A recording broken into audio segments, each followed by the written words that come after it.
God morgen. Nå glir vi over fra dansk-norsk til tekstnorsk. Håper det er greit. Jeg kommer fra universitetet, har en bakgrunn som forsker, som professor i fysiologi, har jobbet på sykehuset, har vært leder for et fakultet innenfor helsefaglige utdanninger, og i det siste har vært viserektor for forskning for universitetet. Men jeg er i tillegg far. Og dette er sønnen min. Ganske fredelig, ganske fornøyd i det bildet. Men når han var tre dager gammel, det gikk steingalt. Han hadde nettopp kommet hjem fra sykehuset, begynte å kaste opp, begynte å få mageinnhold ned i lungene, kunne ikke puste. Jeg løp med han i hånda til bilen og til legevakten, og etter hvert ble det helikoptertur til Rikshospitalet. Han hadde et genetisk feil i magen og måtte reddes av de beste i landet innenfor faget. Og det klarte de. Og jeg fikk oppleve som pårørende med min kone på det tidspunktet. Jeg fikk se det norske helsevesenet på sin beste. Dyktige fagfolk, ypperlig teknologi, utnyttelse, omsorg, empati, alt i skjønn forening. Så han overlevde. Han ser cirka slik ut i dag. Håret har vokst ut, og det er en gutt bak håret.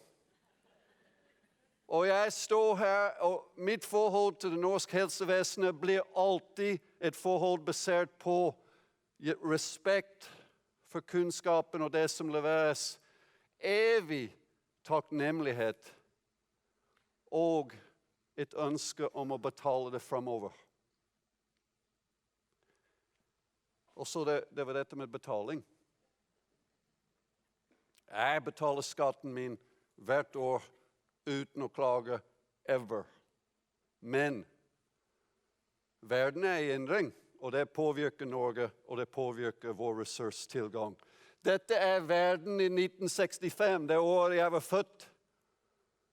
Dette er et såkalt populasjonspyramide, og det er slik det så ut i 1965. Mange unge mennesker, veldig få gamle. Og hvis vi gjør litt matematikk, jeg vet det er skummelt, men litt forholdstall, brøk, vi kan gjøre sånn, vi kan si at arbeidsalderne fra 20 er valgt 67, og si det er en gruppe som representerer ressurstilgang, skattebetalingsevne, og så har vi på toppen de som kanskje har et behov for hjelp fra helsevesenet spesielt, men også andre. Og hvis vi tar det forholdstallet i 1965, så er det slik ut. Grønn, det er ikke verst. 12 personer i arbeidsalder for hver pensjonist i gåseøyne. Hvis vi går frem til 2018, hvor vi har data for verden, slik ser verden ut i dag. Det har endret seg. Det er ikke vanskelig å se at de pyramidene har blitt annerledes. Det er ikke så mange unge, takket være birth control og så videre.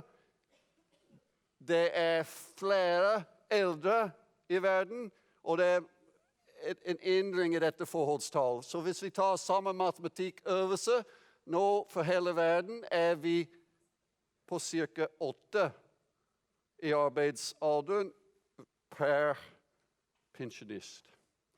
Men Norge er ikke verden, vi er annerledes, ikke sant? Hvordan ser det ut i Norge? Slik. Og når du gjør den rene stykket i Norge med de 5,4 millioner menneskene som var her i 2018, er tallet 4,4. Så vår dyktighet, det norske helsevesenets dyktighet, evne til å redde, til å bevare helsen til flere, slik at flere blir eldre, flere overlever komplekse tilstander. Det utfordres. Vi har utfordringer basert på populasjonssammensetningen, og ikke minst basert på at dere er flinke.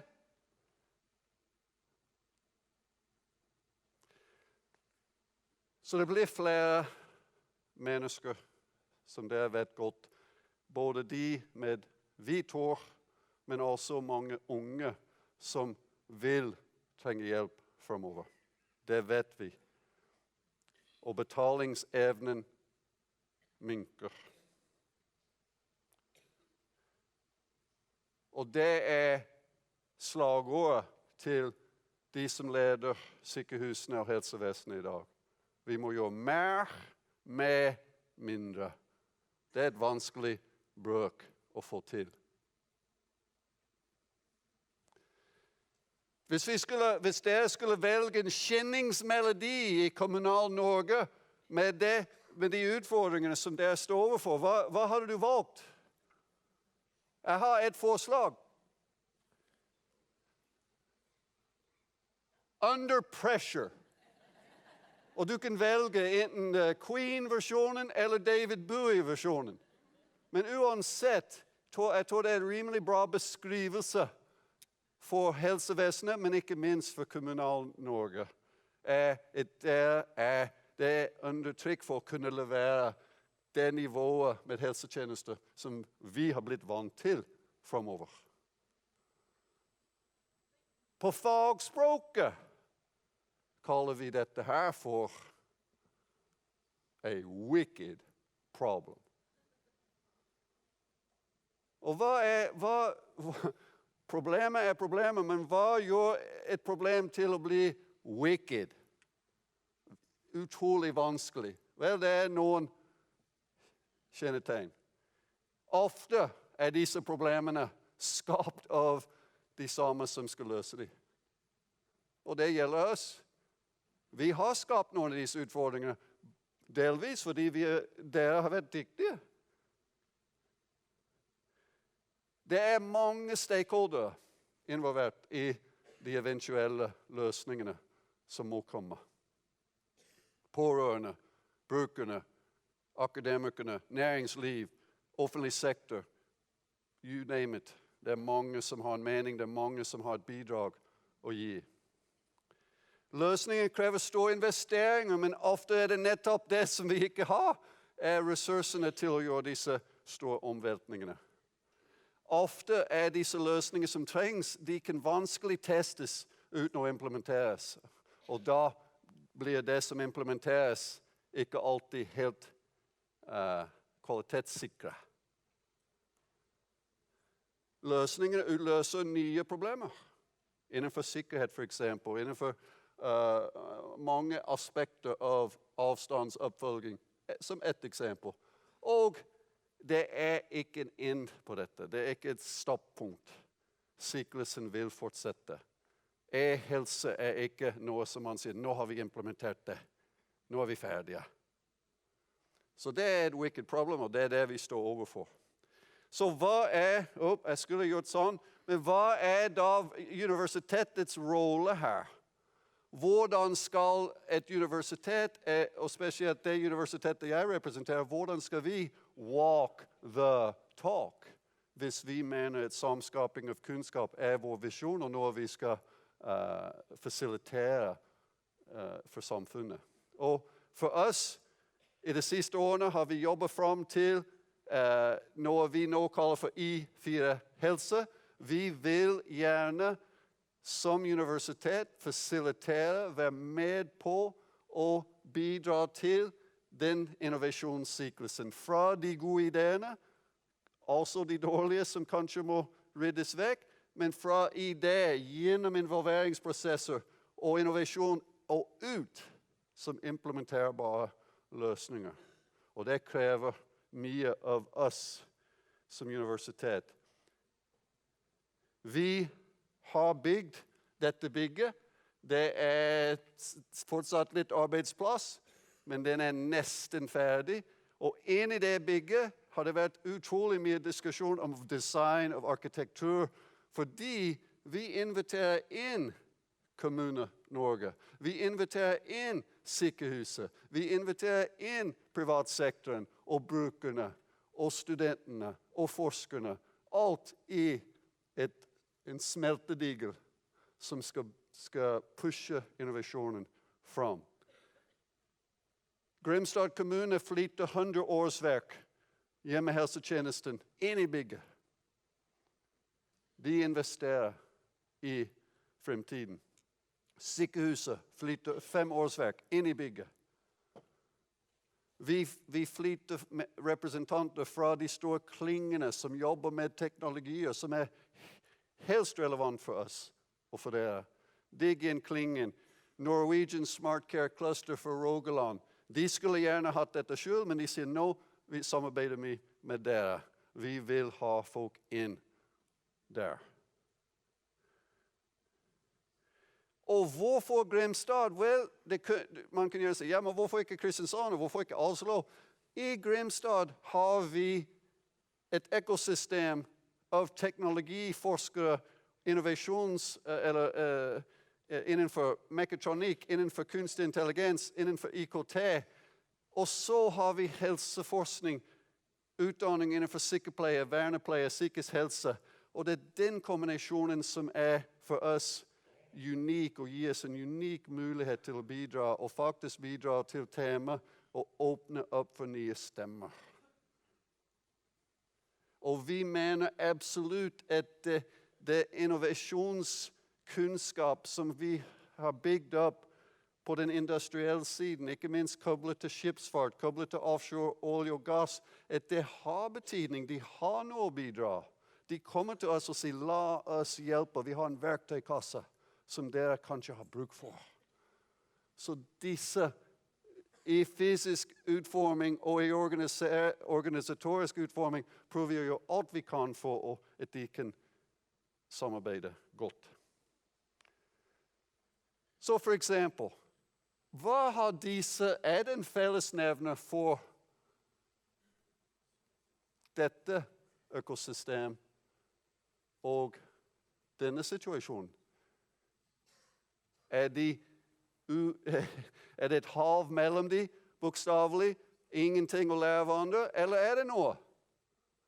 Vel, vi mener det noe vi kan lære av andre. Og en ting det som kalles for tilstandsbasert vedlikehold. På oljeplattformen det døden hvis du må stenge ned butikken i lang tid for å fikse noe, for å reparere. Da går du glipp av mange millioner. Det koster flesk å gjøre disse reparasjoner. Så da må de gjøres basert på best mulig informasjon. Vel, hvis vi ser på han til høyre, han har heller ikke lyst å reise inn til sykehuset hvis ikke det nødvendig, og stenge ned hans daglige arbeid. Han vil helst kun ha kontakt med helsevesenet når han trenger det. Og da må vi kanskje bruke teknologien for å få det til, slik at vi kan ha sykehuset hjemme. Og det noen standard, universale komponenter til en sånn type prosess, hvor pasienter eller idrettsutøver eller en oljeplattform kan måles og styres fra avstand, og likevel med gode beslutninger. Robotikk, det en del av løsningen? Vi vet ikke, men vi har robotikkfirmaer som kommer til oss nå og sier hvilken hjelper. Haladi Robotics hører til i Moss, og nå skal de selge roboter til Google, til Toyota, til Caltech, de toppforskningsmiljøene i verden. Så kanskje de har noe å bidra. Vi får en liten smaksprøve om noen uker i Grimstad for de. Har kunstig intelligens, robotikk sammen, har det noe for seg? Det skal vi finne ut av sammen. Vi må ikke være redd for det. Kunstig intelligens overalt i dag. Robotikk overalt i dag. Kan vi bruke det på en fornuftig måte i fremtiden i helsevesenet? Det må vi jobbe med sammen, og ikke være redd for den utviklingen. Kunstig intelligens et satsingsområde for oss på universitetet, og for å få det til må man ha tre ting. Du må ha masse hjernekraft, du må ha masse rene kraft, og så må du ha mye data. Og de ingrediensene samler vi, og så samarbeider vi med hele Europa for å utvikle en kunstig intelligens som ansvarlig. Vi kan la andre lede utviklingen, men hva skjer da?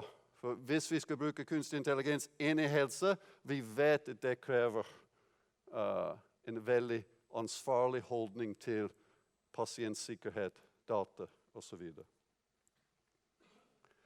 Så i4Helse bygget blir et møteplass for alle disse ekspertisekildene. Det blir en fasilitator for utprøving av nye løsninger.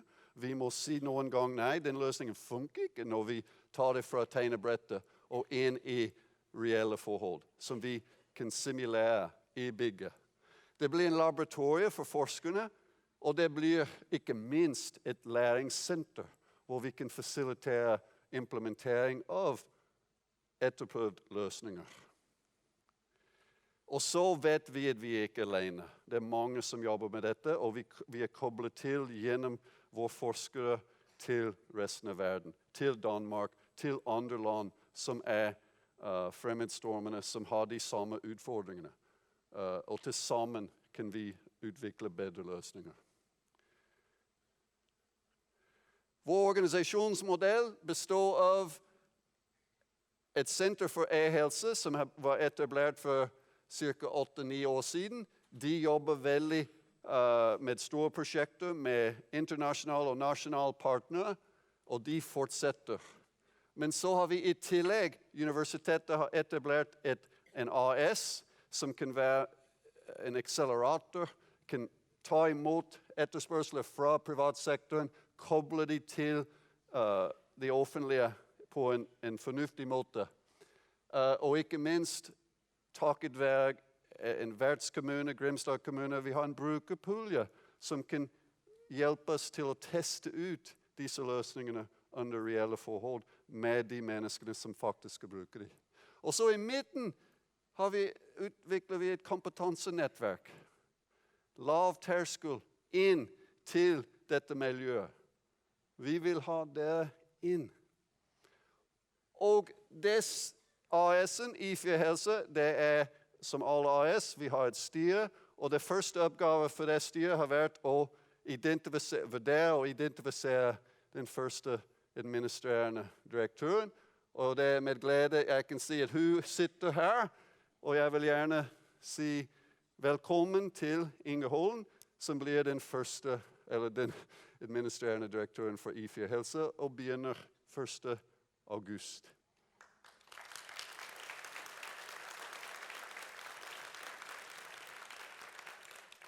Vi har mye å gjøre sammen, og du skal få den støtten du trenger. Og til slutt sier jeg bare at vi åpner snart. 30. august, klokka 12. Velkommen.